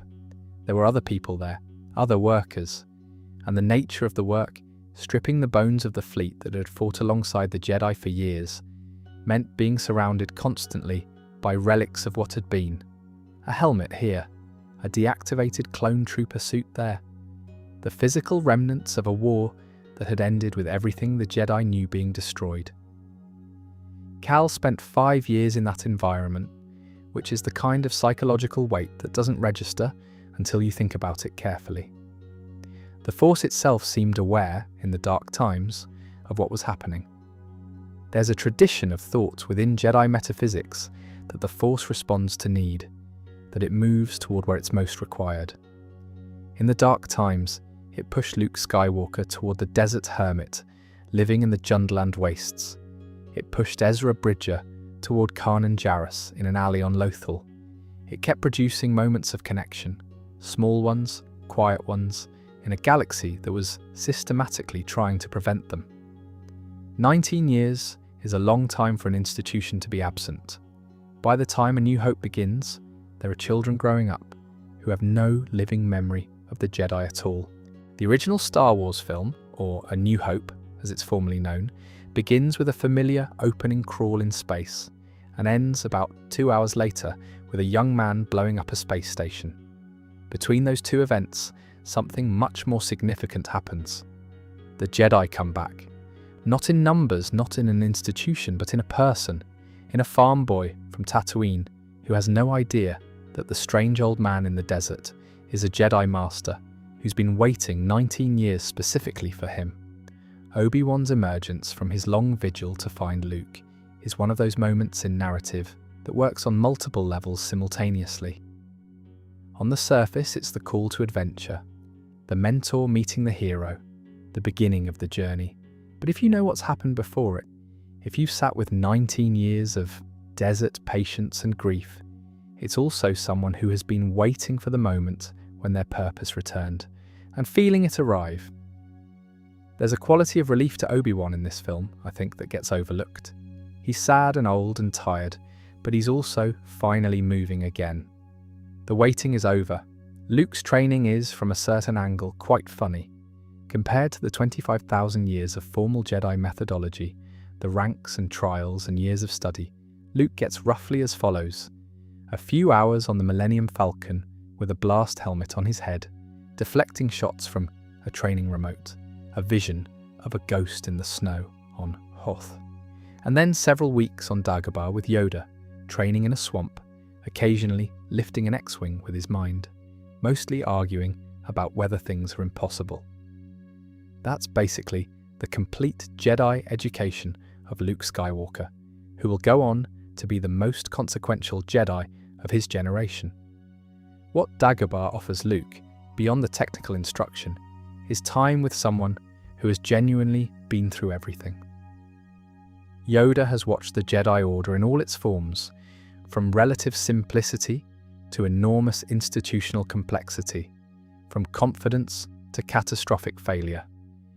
He's made mistakes he's had to live with for decades. He knows what attachment costs and what the prohibition on it costs in different ways. He knows the Jedi Code from the inside, in the way you can only know something you've lived with for centuries. And he's been sitting in a swamp thinking about all of it for 19 years, which is a considerable amount of time for reflection. What he passes on to Luke is not a curriculum. It's more like what a very old person passes on when they're running out of time and they want to make sure the most important things don't get lost. There's also a specific detail from the Dagobah training that doesn't get discussed as much as it might. The cave, the dark side cave under a gnarled tree near Yoda's hut, where Luke enters with his weapons and encounters a vision of Darth Vader. He cuts off Vader's head in the vision. The helmet falls open, it's his own face inside. It's the most direct statement the original trilogy makes about the nature of Luke's actual test, which is not defeating Vader, but not becoming him. This is what Yoda is preparing him for, and why the instruction to go in without his weapons carries weight. You can't fight what you might become with a lightsaber. I don't say this as a criticism exactly. The Force itself seems to have opinions about timelines, and Luke's path was never going to look like a standard Padawan's. But it does illuminate something interesting. The formal Jedi training structure, the decades of study and gradual advancement through ranks was not the only way to produce a Jedi. It may not have even been the best way in all cases. Yoda's death on Dagobah is one of the moments in the Star Wars saga that I come back to. He's 900 and something years old, and he simply becomes tired. He lies down in his hut and with remarkable tranquility becomes one with the Force. His physical body disappears. He goes somewhere that Qui-Gon Jinn, who apparently figured out a way to communicate from the Force while Obi-Wan and Yoda were in exile, had pointed toward. "When gone am I," Yoda tells Luke, "the last of the Jedi will you be." And then he's gone. 900 years of accumulated wisdom and experience, and the galaxy ended up with a 23-year-old from Tatooine as the last Jedi. The Force, as I've mentioned before, has a particular sense of humour about how it arranges things. The Battle of Endor is where the prequel tragedy either resolves or fails to resolve, depending on how you read it. The Chosen One prophecy, which the Jedi had been debating and arguing about for decades, said that someone would bring balance to the Force. Many in the Order had interpreted this to mean the Sith would be destroyed and the Jedi triumphant. Luke's interpretation, formed not through scholarship, but through something more immediate, was simpler. His father was still in there. Darth Vader still contained Anakin Skywalker, and Anakin Skywalker could be reached. Every senior Jedi who had an opinion on the subject told Luke this was wrong. Obi-Wan told him Vader was more machine than man, that the father he'd known was gone. Yoda, in his last conversation, told Luke that he must confront Vader, not save him. Confront him. There's a difference in those instructions, and Luke heard them both and chose his own reading. The moment on the Death Star where Vader throws the Emperor into the shaft, where Anakin Skywalker reasserts himself through the black suit and the mechanical breathing and the 2 decades of terrible choices, is the actual climax of the entire Skywalker saga. Not the destruction of the Death Star, though that happens immediately before. The moment where a father, dying, decides his love for his son matters more than the fear and the anger and the power. Luke was right. There was light left in Darth Vader, and Yoda's prophecy about the Chosen One was also right, just not in the way anyone expected. Anakin brought balance to the Force by destroying the Emperor. Not Luke, Anakin. I find this beautiful, genuinely, and I say that as someone who is reasonably clear-eyed about the structural and narrative imperfections of the Star Wars saga.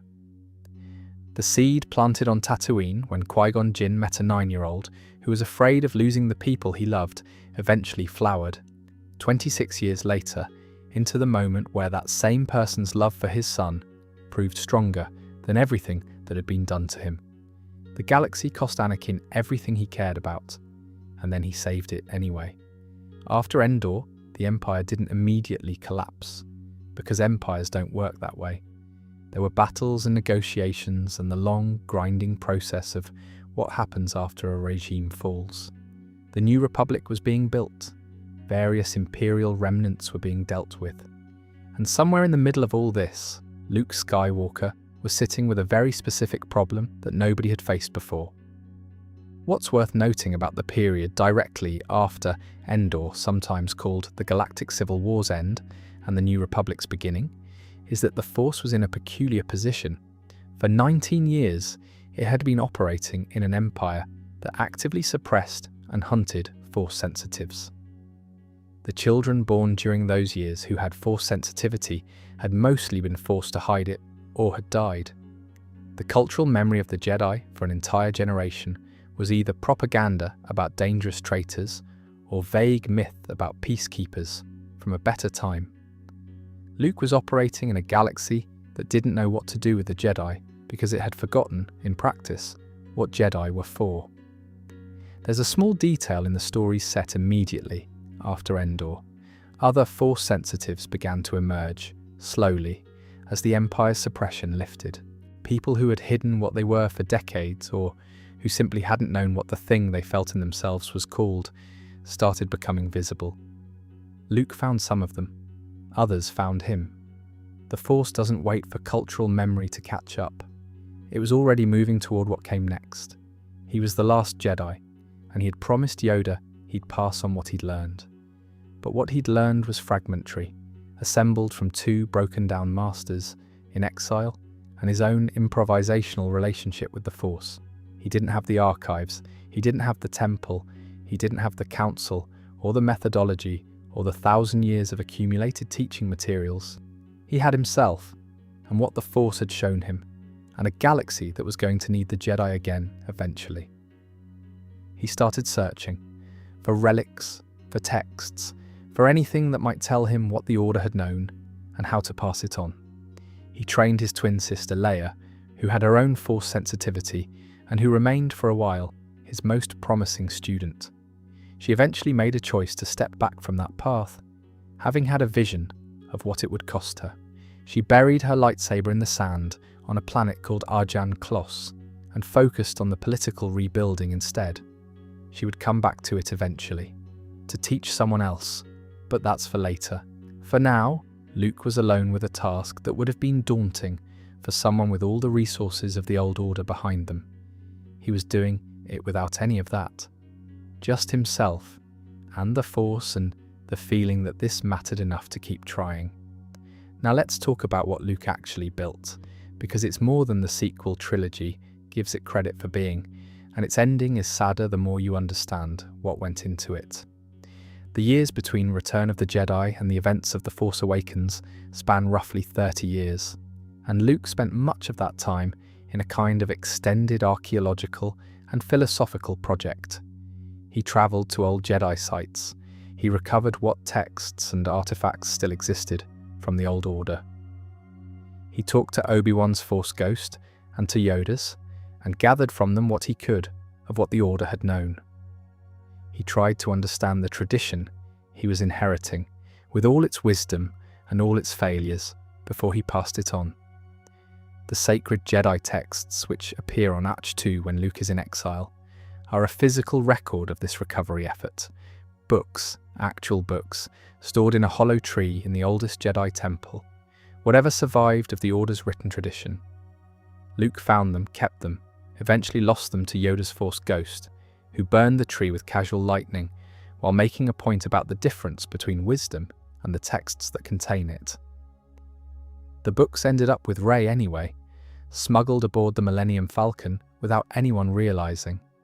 The universe has a way of routing things to where they need to be. Luke also had students beyond the 12 initial cohort who are less frequently discussed, people he'd identified as Force sensitive in his searching. Some of them adults rather than children, some of them from backgrounds quite far from anything the old order would have considered. The rebuilding of the Jedi, in practice, looked more like gathering a community than founding an institution, at least in its early years. Not younglings brought in as infants and raised in the temple's particular culture, but individuals who had already lived lives, who brought their own histories and understandings with them. This created different challenges and different richnesses than the old methodology produced. One of his early students was Grogu, which is a detail that still makes me quietly delighted every time I think about it. Grogu, the small green Force-sensitive being that the Mandalorian introduced to the world, the one who appears to be an infant, but is actually in his 50s and survived Order 66 as a youngling, trained briefly with Luke on the planet Ossus. During his time with Luke, Grogu had to make a choice: continue the Jedi training or return to the Mandalorian Din Djarin who had become his person. He chose Din Djarin. He chose the attachment. Luke let him go. I find this detail meaningful. The old order, the prequel order, would not have created the conditions under which a student could make that choice. The choice itself would have been considered the problem. Luke, shaped by a very different relationship to the Jedi tradition, and to attachment specifically, let Grogu go and seemed to understand, or at least accept, that this was what needed to happen. It's a small thing, but it suggests that Luke's Jedi Order was going to be something different from what came before. Eventually he established a formal training location on Ossus, and then later at a temple he built. He gathered students, 12 initially, working outward from there. The students worked with Luke both in formal training and by accompanying him on actual missions, which echoes some of what we saw of the High Republic approach, learning by doing rather than learning exclusively in controlled settings. His most central student from the beginning was his nephew, Ben Solo, son of Han and Leia. A boy who was powerful in the Force, in a way that was difficult to miss, and who had been subject to a form of interference that neither Luke nor Leia fully understood until it was too late. Palpatine, returning to some form of physical existence through cloning technology, working through an intermediary called Snoke, had been reaching into Ben Solo's mind since childhood. Not obviously. Not in ways that Ben would have recognized as external influence, but shaping him quietly toward darkness, the way you'd bend a tree by applying small consistent pressure over years until it grows in the wrong direction. There's something about the Jedi Academy on Ossus and the temple Luke built that I find quietly appealing in the imagining of it. A group of people learning the Force together, not as children taken from their families, but as individuals who chose to be there, studying something that none of them fully understood, in the company of others doing the same. The evenings, presumably, would have had something of that quality that comes from being around people who are all engaged with a shared pursuit, conversations that go long, things discovered in training that needed talking through, the particular warmth of a community that is, for a while, working well. It didn't last, but it was there, and the people who were in it, for however long it existed, were changed by it in ways that presumably persisted even after the temple burned. Ben's training with Luke went on for roughly 13 years. He was, by most accounts, exceptional. A strong connection to the Force, considerable natural ability, and the kind of willingness to push limits that made him interesting and ultimately dangerous.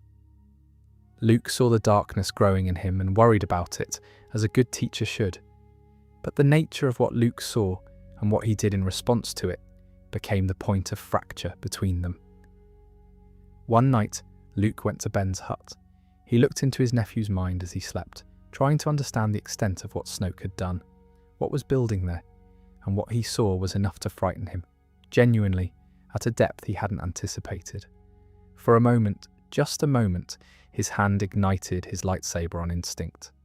The reflex of someone who had faced Darth Vader and fought on the Death Star, who knew what this particular shape of darkness could produce. He stopped. He pulled back. He made the right choice. But Ben woke up in that moment and saw Luke Skywalker standing over him with a lit lightsaber. And from Ben's perspective, whatever complicated interior story he might have told himself about his own darkness, about whether he was losing or choosing or being pulled, what he saw in that instant was his master coming to kill him. He reacted.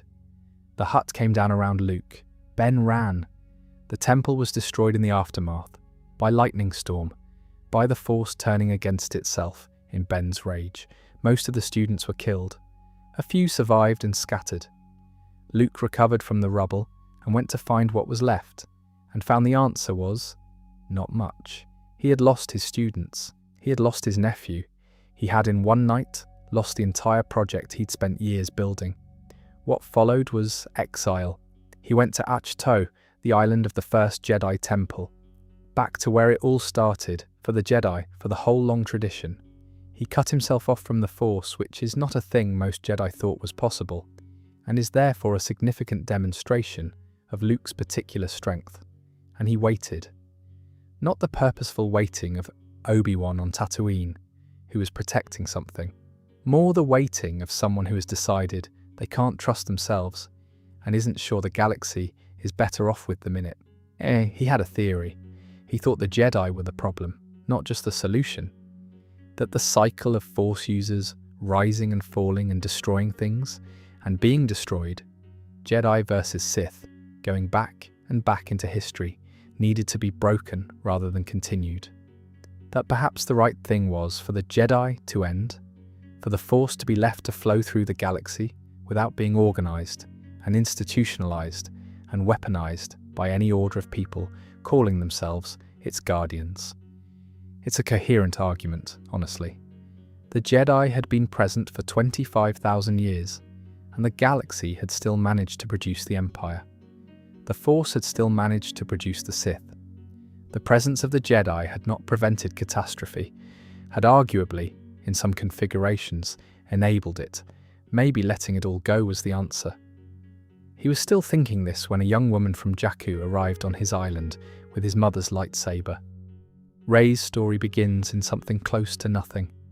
She's a scavenger on Jakku, a desert world that is not quite Tatooine, but has a family resemblance to it. Living alone in the hull of a fallen AT-AT, trading salvage for food portions, waiting for people who left her there as a child, and, as we eventually learn, were not coming back.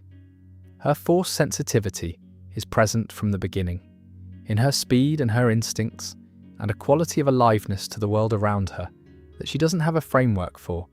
She doesn't know she's Force sensitive.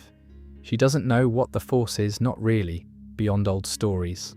What she knows is that she's alone, and she's good at surviving, and she has a strength she doesn't fully understand in herself, which is the beginning of most heroic journeys when you strip them down. The path from Jakku to Ahch-To, from scavenger to student of the Last Jedi, is not a straight line. It involves a droid with a map and a runaway stormtrooper named Finn, and the Millennium Falcon appearing in a junkyard with a set of keys still in it, essentially, and Han Solo and Maz Kanata, and the inherited lightsaber of Anakin, and then Luke Skywalker pressing itself on her with a considerable degree of Force enthusiasm. The Force doesn't wait for Rey's schedule. Her first encounter with Luke on Ahch-To is notable for how comprehensively he tries to send her away. He's not interested in training another generation. He's decided the Jedi need to end, as we've discussed. He throws the lightsaber over his shoulder and walks away. She follows him for days, waiting, with a stubbornness that is one of the most distinctively Rey characteristics she has. She doesn't argue. She doesn't make speeches. She just keeps being there, present, patient, asking, until he runs out of silence. He gives her 3 lessons, 3. In the entire formal training sequence of the sequel trilogy, Luke Skywalker gives his final student 3 lessons before she leaves to try to save Ben Solo. 3 lessons, and before them, the extensive training she had with Leia on Ajahn Kloss after Luke's death, and whatever the Force itself had been teaching her in the absence of formal instruction. She becomes, on the basis of this, one of the most capable Jedi in living galactic memory. The Force again, not operating on a conventional timeline. I want to spend a moment on Leia as a teacher, because it's easy to overlook in the context of the sequel trilogy's framing. Leia Organa had Jedi training. Luke trained her. She set it aside, deliberately, having had a vision of what the path would cost her, but she never lost the ability or the awareness. And when Rey needed a teacher, after Luke died, it was Leia who continued the training, drawing on skills she'd had for decades and never formally used in that capacity. There's something quietly important about that. The person who taught Rey to be a Jedi was not Luke, not ultimately. It was a princess who had kept her sword sheathed for 30 years, who knew exactly what she was doing when she finally picked it up again. Palpatine's return, revealed in The Rise of Skywalker, is one of the more contested story decisions in the sequel trilogy, and I'm not going to litigate its merits. in a sleep video. What it does for the Jedi timeline, though, is close a very specific loop. Palpatine engineered the fall of Luke's Jedi Order, working through Snoke, as he himself confirmed. He arranged Anakin's seduction to the dark side. He orchestrated Order 66. The same person was behind every major Jedi catastrophe of the modern era, and he wasn't finished. The Force dyad concept, which the sequel trilogy introduces with Rey and Ben Solo, reaches back into the older lore in interesting ways. Dyads in the Force, two individuals who are so deeply connected through it that they can share power and perception across any distance, are described in the ancient texts as vanishingly rare, occurring perhaps once in multiple generations. The particular quality of what Rey and Ben experience, the ability to see each other clearly across space, to reach out and be actually present in each other's reality, is framed not as a strategic advantage, so much as a kind of Force-granted recognition. The universe showing two people to each other, in spite of every obstacle they've put between themselves. It's also worth noting that the world between worlds, introduced in the Rebels animated series, represents one of the more philosophically interesting expansions of what the Force can do in the established lore. It's a plane of existence that exists outside conventional time and space, connecting every moment that ever was and ever will be through doorways associated with the Force. Ahsoka accesses it. Ezra Bridger accesses it. Palpatine desperately wants to access it, for reasons that should be obvious. It suggests that the Force's relationship to time is considerably stranger than any of the Jedi's formal teaching addressed, and it raises questions about what the spirits of deceased Jedi are actually doing when they appear to the living, that the lore has not yet fully answered. Some mysteries are better maintained than resolved, I think. Rey's relationship to Palpatine is deeply personal. She is his granddaughter, though she didn't know this for most of her life. And Ben Solo, Kylo Ren as he became, carries the legacy of Anakin Skywalker in the other direction. They are a Force dyad, the lore tells us, two people who are two halves of the same Force phenomenon, able to share power across space, to see and reach each other in ways that shouldn't be physically possible. Palpatine recognized this and wanted to use it. Ben Solo's return from the dark side happens in stages, the way most genuine character changes do. The death of Han Solo, at his own hand, which he intended to be a severing of the last tie to the light, and ended up being the beginning of the process of being haunted by it. The complicated Force conversations with Rey, in which two people on opposite sides of a war gradually discover they understand each other in a way that nobody else in the galaxy quite does. The moment on the wreckage of the second Death Star, where his mother reaches across whatever distance death creates and touches him, briefly, and it's enough. He throws his lightsaber into the water. He puts on his father's jacket. He goes to Exegol. The Battle of Exegol is where the sequel trilogy reaches for its most overtly spiritual note, and I think it mostly lands. Rey, dying under Palpatine's assault, hears voices. All the Jedi who ever lived, speaking to her through the Force, offering their strength. Ahsoka, Luminara, Mace Windu, Kanan Jarrus, and Anakin, Luke, Leia, the accumulated Jedi tradition of 25,000 years, all of it distilled into one moment, all of it behind one young woman, holding two lightsabers, and facing down the same enemy that had been trying to destroy the Jedi since Darth Bane decided to hide. She turns his own lightning back on him.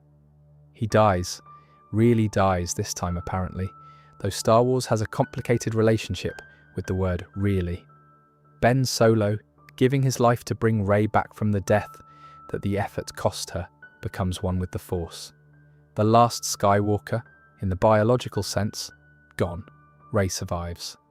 And then she goes to Tatooine, to the farm where Luke grew up, to the place where the modern Jedi story arguably began, and she plants Luke's lightsaber and Leia's lightsaber in the sand. She turns to the horizon. A woman asks her her name, and she says it, Rey Skywalker, a name she chose, a lineage she claimed by decision rather than blood. There is something right about that ending. Not perfect, nothing is, but right. The Jedi have been, throughout their entire history, an institution defined partly by inheritance and lineage and tradition. The Council decides who's trained. The Order decides what's known. The bloodline of the Chosen One produces generation after generation of consequential Force users. And then at the end, a woman with no Jedi heritage, no proper training, no family legacy she wanted to claim, looks at the two greatest Jedi she ever knew and says, "This is who I am. These are my people. I choose this." The Jedi started as an idea on a windy planet, held by people who could feel something vast and invisible, and decided to build their lives around understanding it. 25,000 years later, an orphan from a junkyard chose the same thing, in different words, in different circumstances, with the long history of the Order both behind her and not behind her at all, because she'd had to find most of it on her own. That seems about right, as endings go. Since we're on the topic of where this all goes from here, there's one more chapter in the Jedi timeline that's been confirmed, but not yet fully told. Set roughly 15 years after the rise of Skywalker, in a film currently in development, there's an era called the New Jedi Order, and at the centre of it is Rey Skywalker, now a Jedi Master, in the process of building a new order of her own. We don't know much about what that looks like yet. We know it exists. We know Rey is leading it.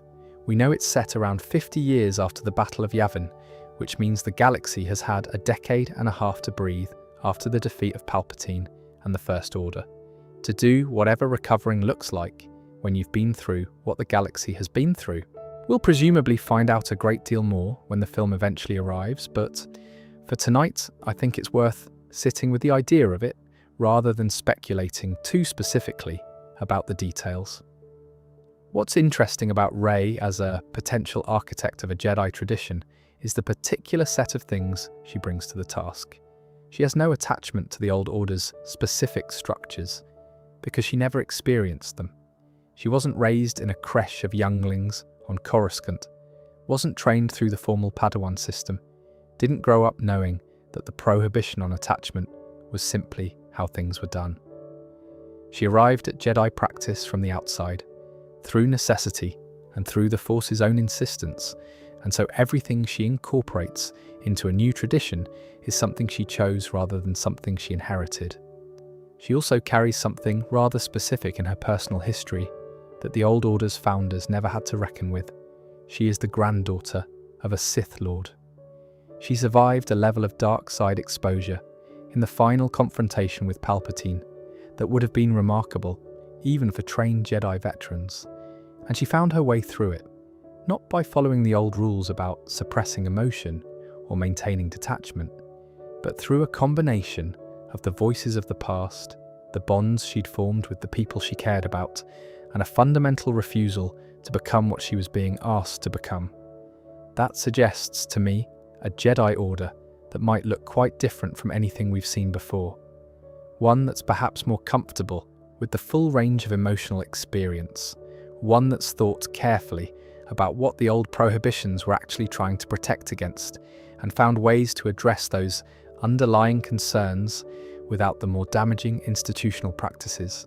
One that takes seriously the lesson that the Sith, throughout history, thrived on, exploiting exactly the wounds that the Jedi's emotional rigidity created. Or perhaps not. Perhaps the Force has other ideas.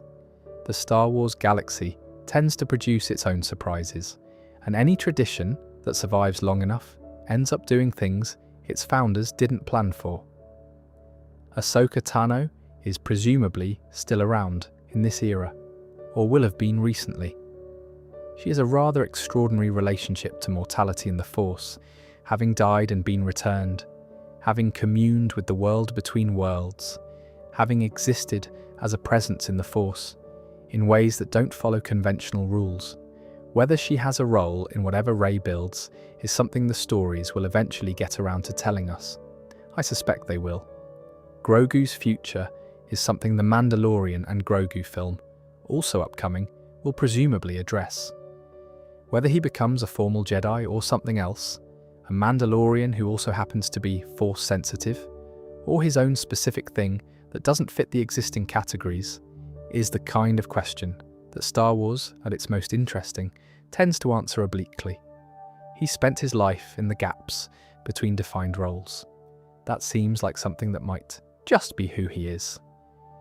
And then there's the larger shape of what we've walked through tonight, 25,000 years of history.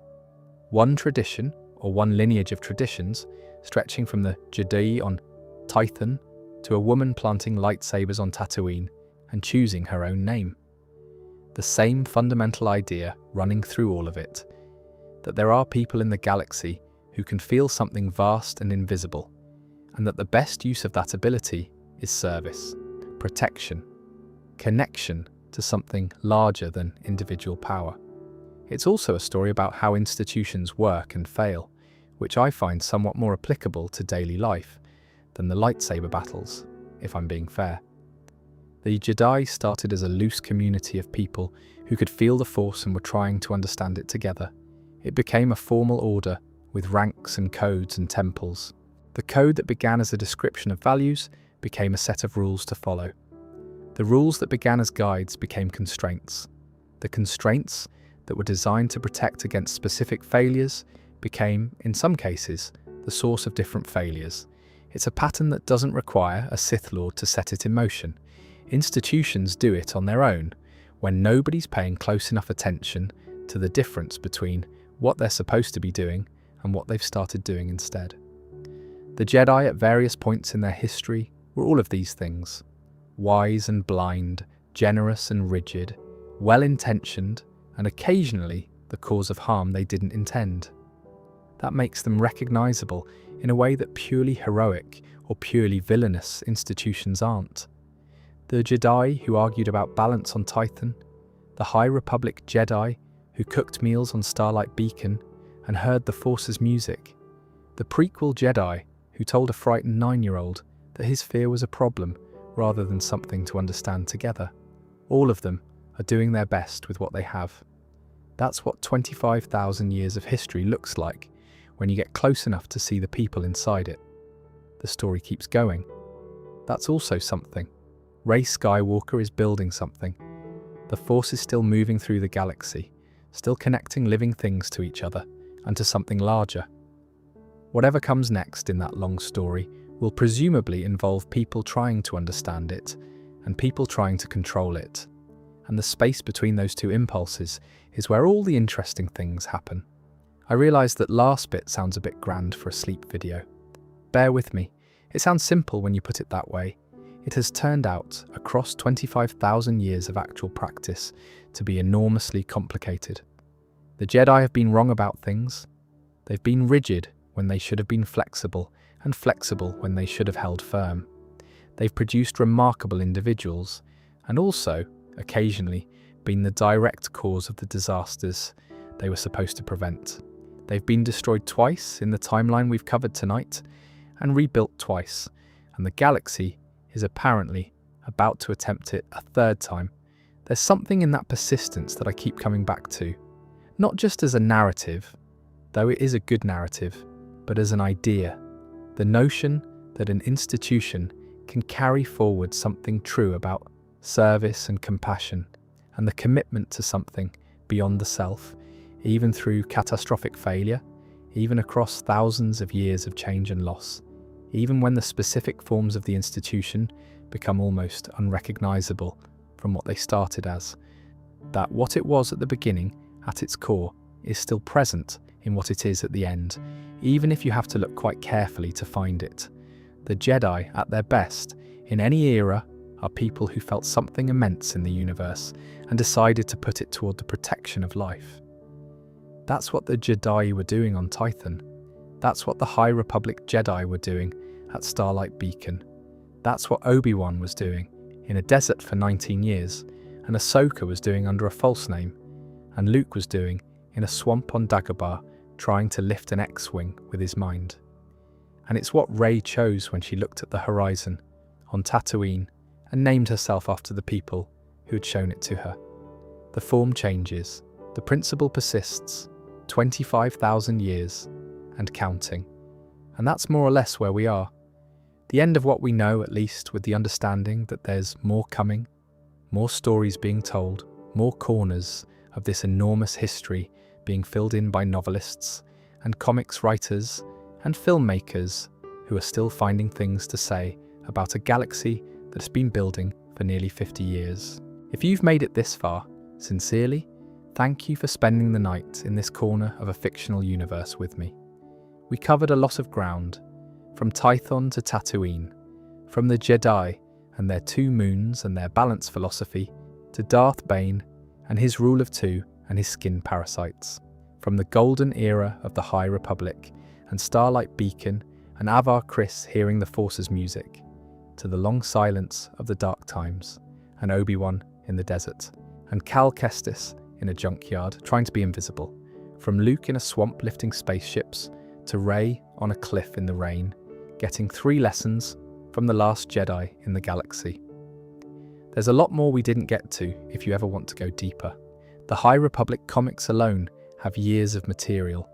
The Clone Wars series, which we moved through relatively quickly tonight, has 7 seasons of some of the best Star Wars storytelling that exists. The Knights of the Old Republic games, even in their legend status, are worth your time if you ever want to spend 30 hours being Revan and making choices that have considerable moral weight. And Wookieepedia, the Star Wars wiki, is one of the great rabbit holes the internet has produced, and I say that from experience. There are future videos in the works, specific eras, specific figures, specific corners of this history that deserve more than the summary treatment tonight allowed. Ahsoka alone could fill several hours without effort. The High Republic specifically probably warrants its own dedicated wonder. We'll see where the galaxy takes us. For now, if you're still awake, you don't need to be. The Force has been around for 25,000 years. It's not going anywhere tonight. Whatever comes next in the galaxy, far, far away, will still be there in the morning, and the morning after that. Rest well. The Jedi will